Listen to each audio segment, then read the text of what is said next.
অনেকে হয় জাননেওয়ালা, অনেকে হয়ে যায় জানোয়ার। আসলেই পড়ালেখা করে আপনি ডিগ্রি নিতে পারবেন, মানুষ হতে পারবেন না। আমি বলেছিলাম আল্লাহর ওলির দরবারে কখনো কেউ নেশা করা বা হয়ে গেলাম তাহলে আমি নেশার মতো কিছু বলে ফেলি, সমস্যা অন্যায় কাজে লিপ্ত হওয়া ঠিক না। আমরা উচিত আমরা যেন অলির দরবারে আসলে পবিত্র মন নিয়ে আসি। আমি এটা কোনো শিল্পীকে বলি নাই, আমি বলেছিলাম আমাদের দর্শক শ্রোতা যারা আছে, অলির বাড়িতে অনেকে আয়সা অনেক কিছু করে, মন্দ কাজে লিপ্ত হয়। আমার কথাটা ওখানে ছিল, হয়তোবা উনি কথাটা বুঝতে পারে নাই, যার জন্য বলতেছে আমি তাকে নেশাখোর বলছি। আসলে দুঃখিত ভাই, হয়তোবা আপনি কথাটা বুঝেন নাই। আসলে বাউল গান যারা গায় তারা মঞ্চে বসে, আপনার কথার মধ্যে অনেকটা ক্রিটিসাইজ একটা ভাব আছে, আর আপনি মঞ্চে বসলে হয়তোবা সব কথাগুলো স্পষ্ট বুঝতে পারবেন। আমার মনে হয় আপনি বাহিরে না গিয়ে যে কোনো শিল্পীর সাথে গান হলে আপনি মঞ্চে বসবেন। আমি আপনাকে কখনোই ছোট করার জন্য কিছুই বলিনি। আপনি যে কথাগুলো বলেছেন ভালো বলছেন, আপনার জায়গা থেকে আপনি ঠিক। আমার আপনার প্রতি কোনো অভিযোগ নাই। আমার সবচাইতে বড় ভুল ছিল আপনার গানের পিছনে কেন আমি কথা বলতে গেলাম। কারণ যেখানে শিল্পী তিনজন সেখানে আপনাকে প্রাধান্য দেওয়ার কোনো প্রশ্নই আসে না আমার। আপনি কে আসলে, আপনি কি? এখানে তো রিমাও ছিল, ওর এখানে তো আসলে অনেক শিল্পী বা অনেক ভালো মানুষরা আছে যারা গান শুনতেছে। আপনি সারাটা রাত্র কামতত্ত্বের মধ্যে গান করেছেন, আর আপনি বললেন ঢাকার মানুষরা পালা গান বলে, আপনারা মালজোড়া। কথার স্টাইলটা একটু চেঞ্জ করতে হবে ভাই। আপনি একজন জ্ঞানী মানুষ, আল্লাহ আপনাকে আরও ভালো করুক।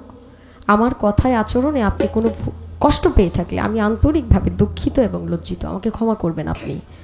আমি আন্তরিকভাবে দুঃখিত, আর কথাগুলো একটু বুঝবেন, এতে ভালো হবে, আপনারও হবে, আপনার সাথে যারা আছে তাদেরও হবে। কারণ এখানে মিডিয়া আছে, আমরা এখন ভালোর চাইতে মন্দ জিনিসটা বেশি দেখি। আমরা মনে করি যে শিল্পীটা একটু ভালো গায়, মানুষ তাকে ভালো বলে, তাকে একটু বাজে কথা বলে দিলেই তো আমি ভাইরাল হয়ে যাব, মানুষ দেখবে। খাদিজাকে আওয়াল মিয়া এমন বলা বলছে, একেবারে অস্তিত্ব রাখে নাই।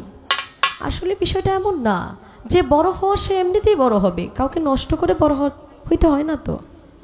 আল্লাহ আপনাকে সুস্থ রাখুক, আমাকেও সুস্থ রাখুক। আপনি ভালো থাকবেন, আপনার জন্য মন থেকে দোয়া রইল। আপনার প্রতি আমার কোনো অভিযোগ নেই। নাই প্রেম প্রীতি যার সাথে নাই, যার সাথে নাই প্রেম প্রীতি তার পূজায় কি মন বসিবে। জানো না রে ও ভ্রান্ত কিসে কালা সার ভজন হবে। জানো না রে ও ভ্রান্ত যার সাথে নাই প্রেম প্রীতি, যার সাথে নাই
অভ্রান্ত